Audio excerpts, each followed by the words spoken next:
Hello, everyone, and thank you for joining me. My name is Mark Vivian, and today I'm going to be presenting some thoughts around 3 critical data preparation mistakes and how to avoid them. I do want to thank Bright Talk for this opportunity. This is my first online webinar, so a little nervous, but I do thank them for the opportunity. Wanted to let you know, just to remind you, that you do have the ability to ask questions. You should see that on your screen. Go ahead and submit those, and I'll get to those throughout the presentation as time permits. You will see that I have included my LinkedIn URL on the various slides. Feel free after the presentation to reach out to me with additional questions, feedback, want to connect via the professional network. That's there for you to utilize, and I'd love to connect with everybody. So we only have 30 minutes, so let's go ahead and just jump right in. But right before that, let's talk a little bit about myself from the standpoint, if you're anything like me, you're asking yourself, why do I want to listen to this person? What kind of credibility does the individual have? And I'm not sure this will sell you or not, but let me give you a little bit of the background. Right now, I'm a business development representative for a company called Tectonic, LLC, out of Denver, Colorado, and we're a data insights to action company. So I consider myself to be kind of a problem solver, specializing in business intelligence applications, processes, and people. And generally, people connect with me when they're having problems getting insights out of their data. So I come with about 25 years of frontline analytic experience, both financial and business analytics. And then also in this space, I have knowledge of and quite a network of people with a great understanding of the big data and the business intelligence landscapes. You know, a large part of my career in the industry, I worked for companies that believed the ERP systems were the magic pill, that they would solve everything. And unfortunately, that hasn't been the case. And so I'm a strong believer in utilizing today's emerging technologies in combination with what you've already invested in from an infrastructure point to improve the value that you can get from your data to be able to make decisions faster, etc. I think it's also important to let you know that I am a strong proponent of a data-driven culture, and what you'll see is that that's going to ring true throughout the presentation from my perspective. Thought it'd be good just to include just a couple personal notes real quick. Live in Colorado, definitely enjoy the outdoors, hiking, camping, hunting, mountain biking, fly fishing, all those good things. Just recently got into obstacle course racing, which has been a bit crazy, but a lot of fun. And then I am on the board of a great nonprofit called the Blind Institute of Technology, where we're trying to help blind and visually impaired candidates seek employment. So with that in mind, let's go ahead and flip over to the next slide. And what I want to just share here is really level setting on data-driven culture, since this is really a large part of the context behind my presentation. So I came across 2 quotes that I thought had some relevant points that I just wanted to go ahead and point out. So the first from Amir Orad with SysSense, there's a couple points where every person who can use data to make better decisions has access to the data they need and when they need it. Very important. Also, the power to explore data independently versus what we call guided analytics. From Brian Hardwood of Outcell, and this is really the principle behind the Tectonic company that I work for, is working with companies to distill data down to actionable insights that are going to drive real-time decision making and yield quantifiable results downstream. So what that hopefully from that sense and you're getting is, and what you'll see is the importance of the focus on business problems and outcomes as you're preparing your data. So with that, here are the 3 data preparation mistakes that I'm going to discuss today. First, focus on data requirements versus specific business problems or outcomes. Second, a failure to use an agile sprint approach. And third, no business glossary.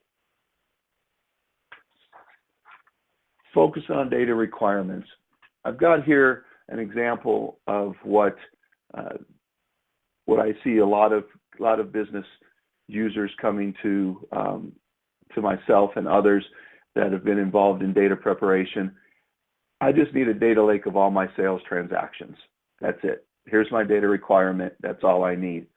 Versus more of a focus on the business problem or the outcome you're trying to achieve, which is something more about I need to increase my cross sales by 20% to be successful.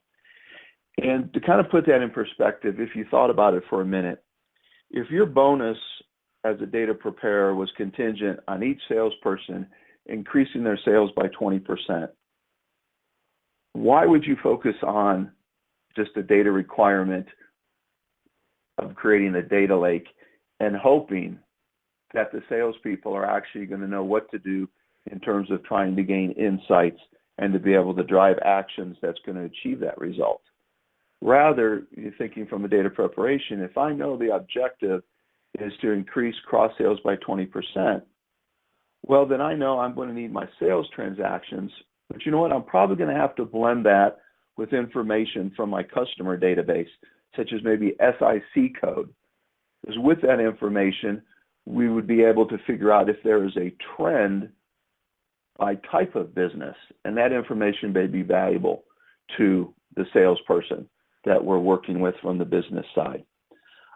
Kind of another perspective, if you think about it, cross-selling sales by increasing by 20% is going to make me successful.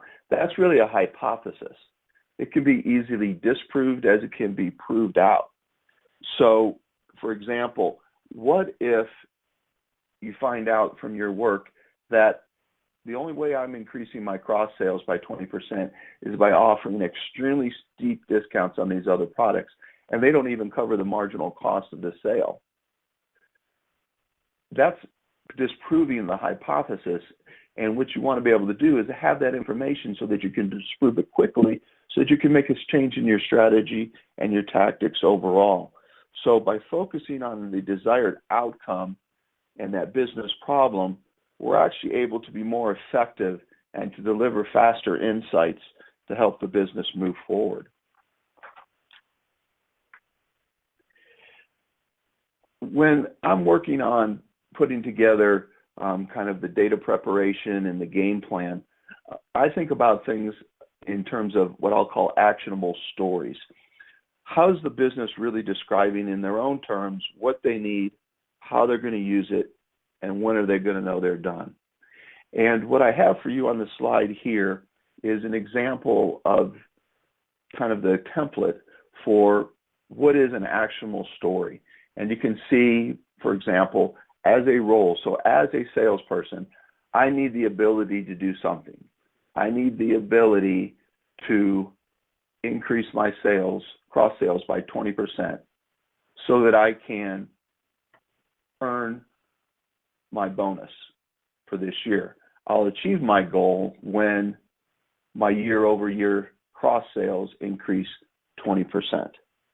So it's talking about action, specific goals, and objectives. And the important part, depending on your organization and how you're doing data preparation, but the business has to be involved in coming up with that actionable story. It's really their responsibility of what they bring to the table. As the data preparer, it's your job to try to understand that, but they need to come to the table in a collaborative nature. The actual story is really, if I think about it, it's like a book. Is at the end of the book, I'm going to get to, did the action, did the goal get reached? But up until that point, there's all this important information that's going to lead me to get to the end, and where either the story character has realized what they're going for or something has happened.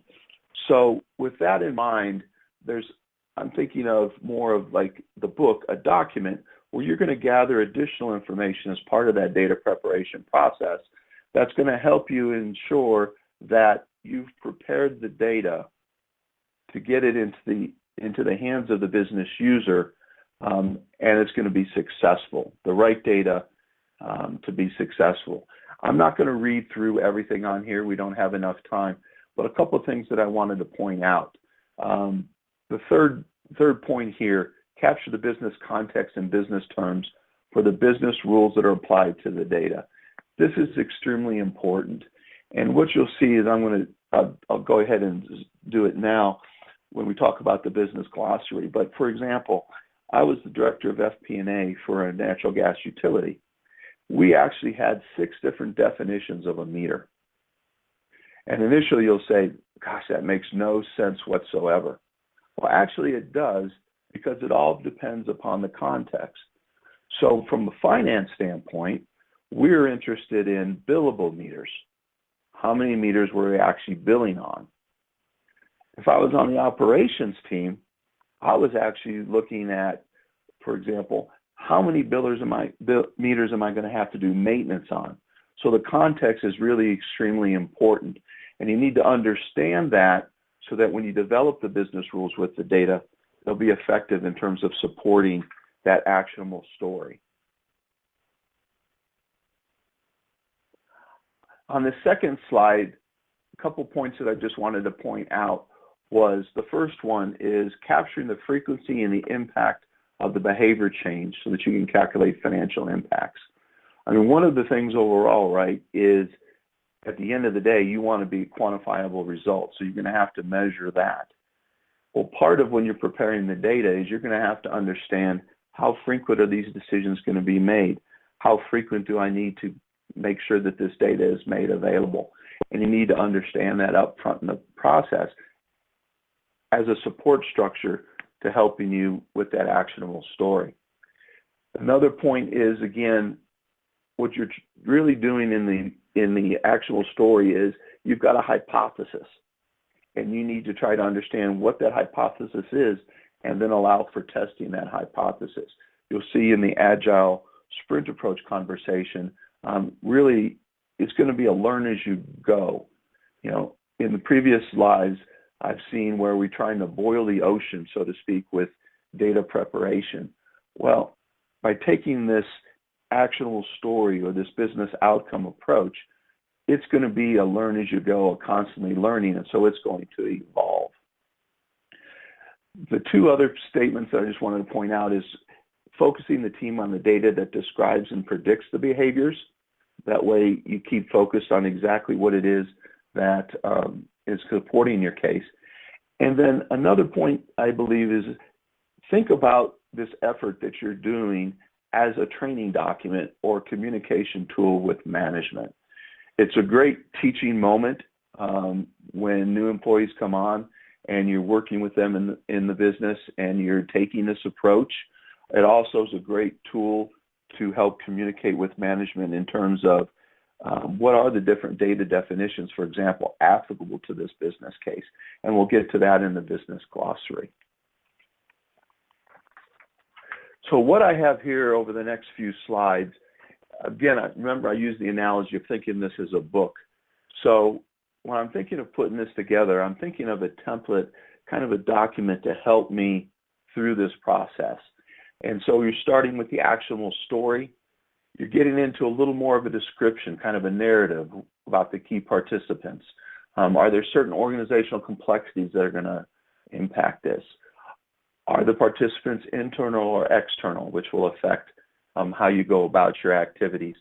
And then, I'm not going to read all of these, but for example, preconditions or dependencies, need to understand those.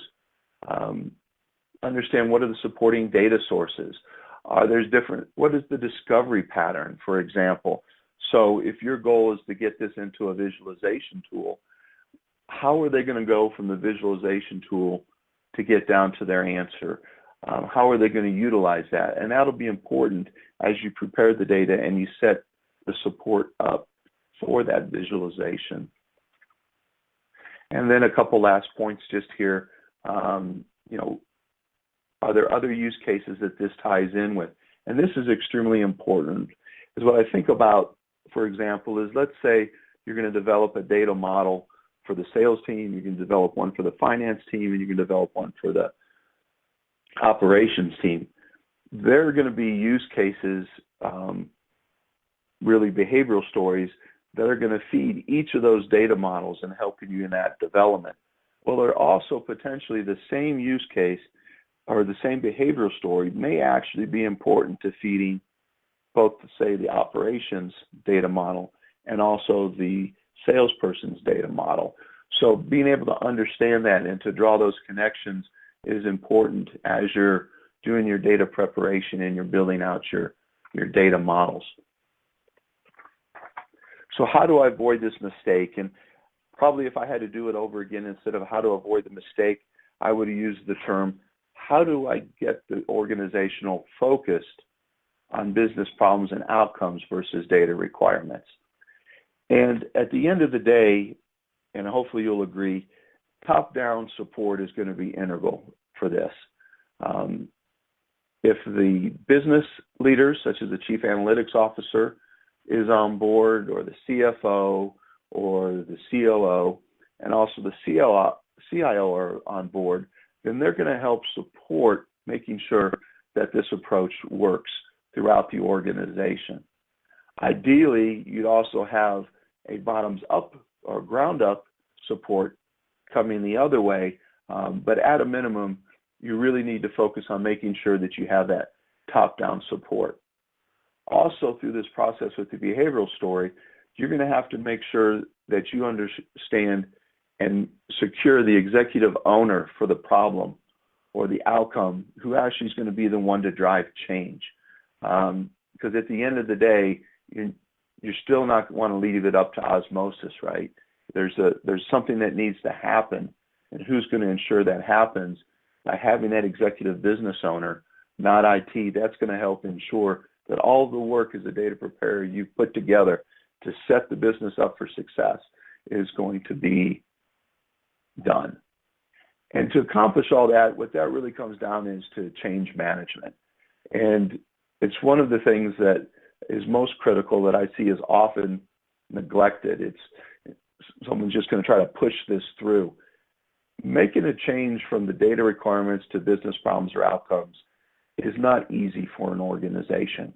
You can't just snap your finger and all of a sudden everybody's going to be on board. So you really have to think about, how are we going to make this change within the organization? And a couple of thoughts on that.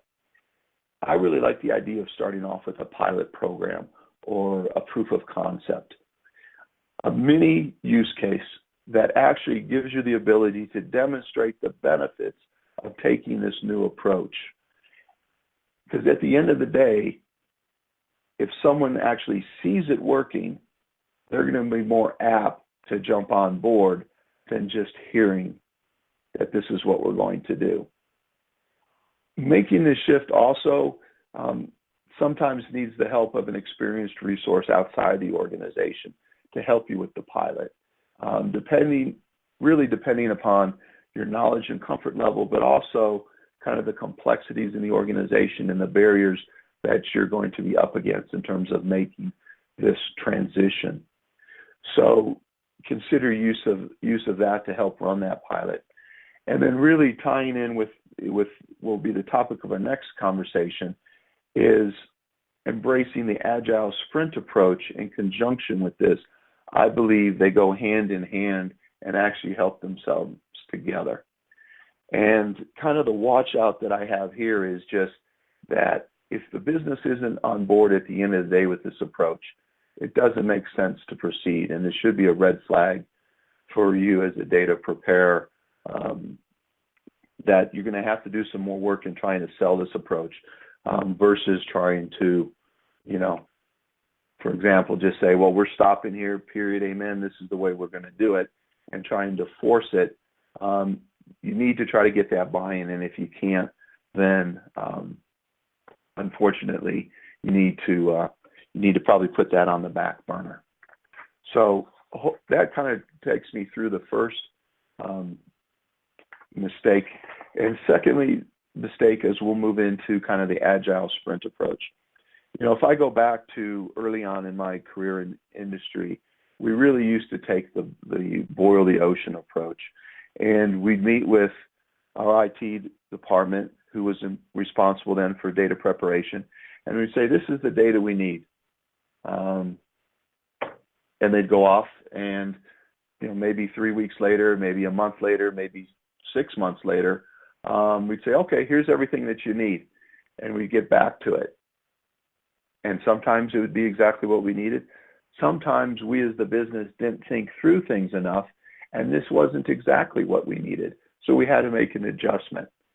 And so I'm a big proponent of trying to take an agile approach to this process, where you've got the manageable chunks and you have a team that's collaborative on this, and you're working through this process together. And I find that that really helps build trust throughout the organization.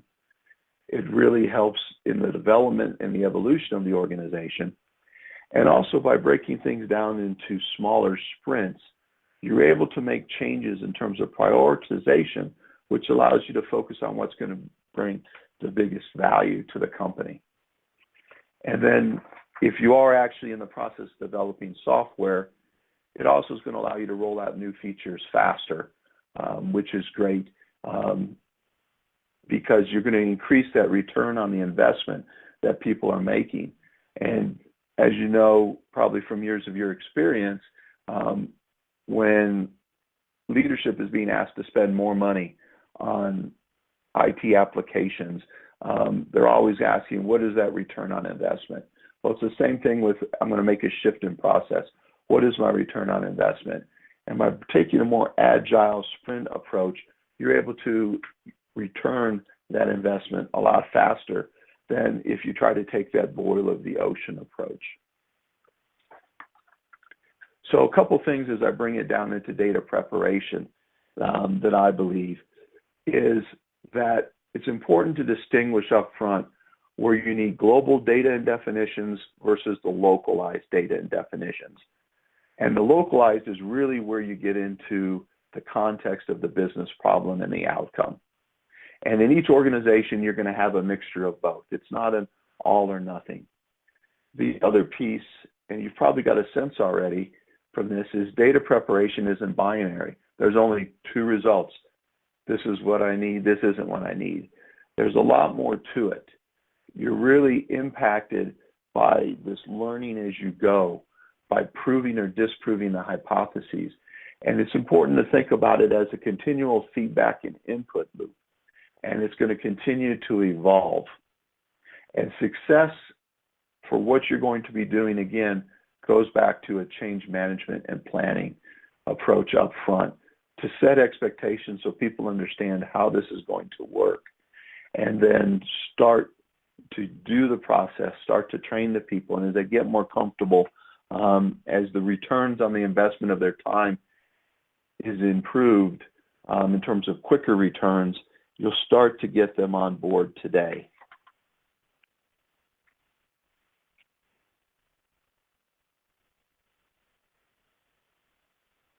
Sorry, my slide caught here for a moment.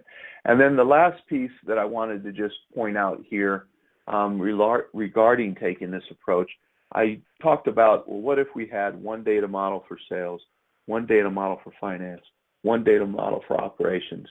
Well, if you think about that, you're going to have multiple actionable stories, right, that are going to impact the development of each of those data models. And then underneath that, you're going to have multiple contributors to your actionable stories. So what you're going to need to consider to do is, how do I manage multiple simultaneous contributors across multiple stories? And I'm not going to get deep into that, but one thing that I would suggest is think about some of the technology that's out there to help you do that. One technology that I've seen work successfully, but again, there are multiple ways to do this, is Git. But I think the importance here is that to do a sprint approach, an agile approach, you're going to have the multiple contributors. You're going to be working on multiple things at a time. You have to have a way for people to be able to work on it simultaneously. And you need some type of a software, in my mind, to help you do that.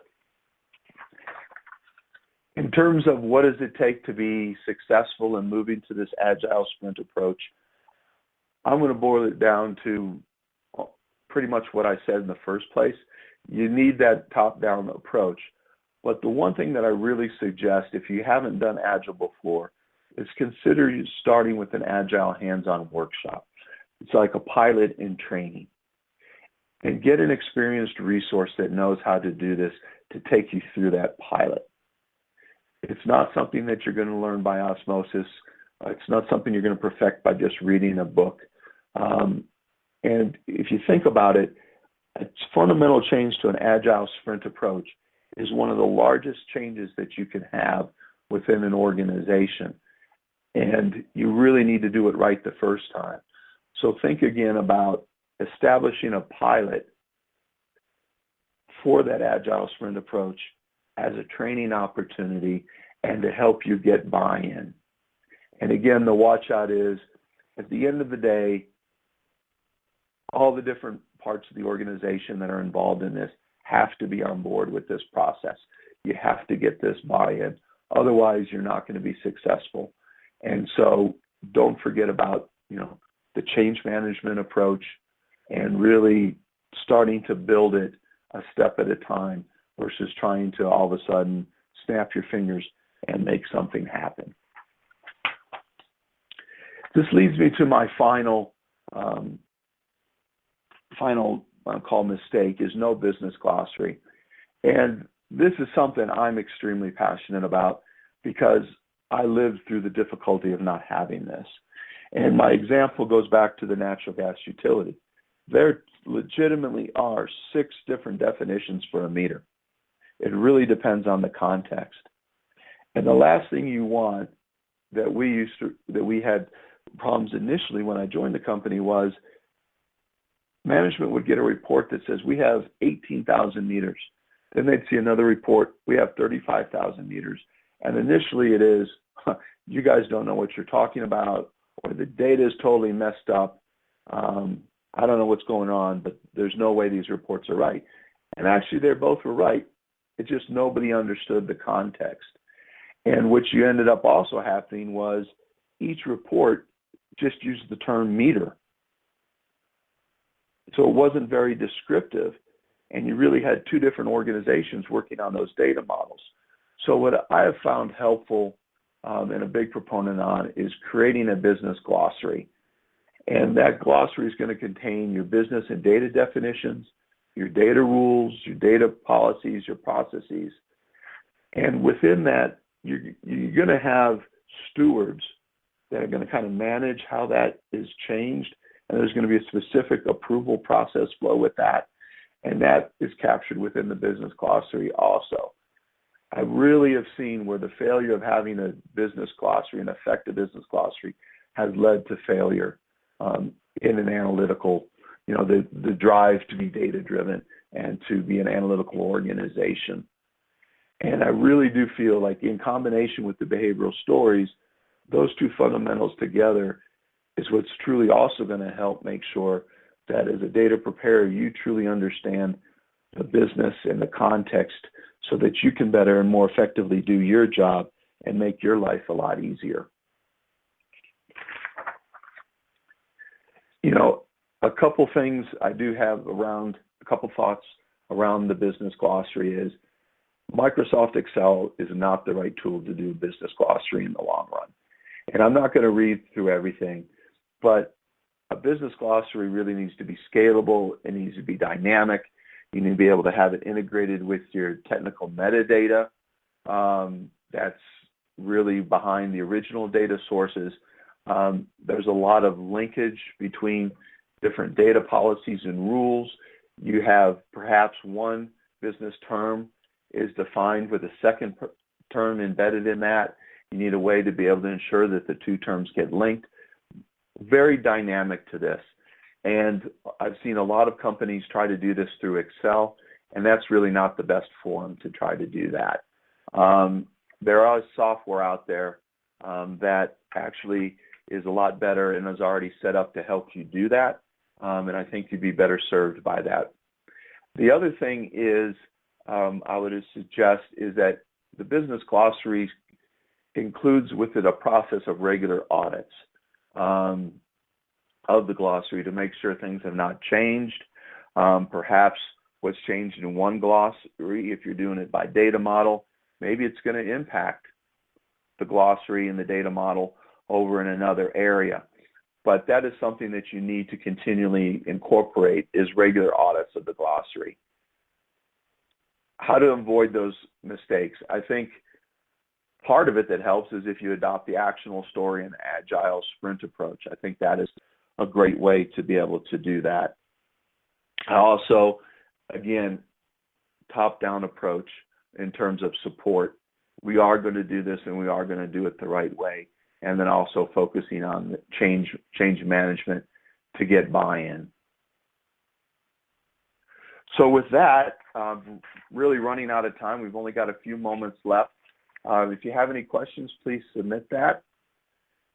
If not, I really appreciate you taking time out of your day and sharing it with me. I do hope this has been beneficial. Again, my URL for my LinkedIn is on each slide. Feel free to reach out to me. I'd love to hear from you in terms of feedback of the presentation. Did it add value? Do you have any questions? Or just to connect from a professional standpoint. I don't see any questions at this time, so I'm going to go ahead and end that. Thank you again for attending, and I hope you guys have a great day.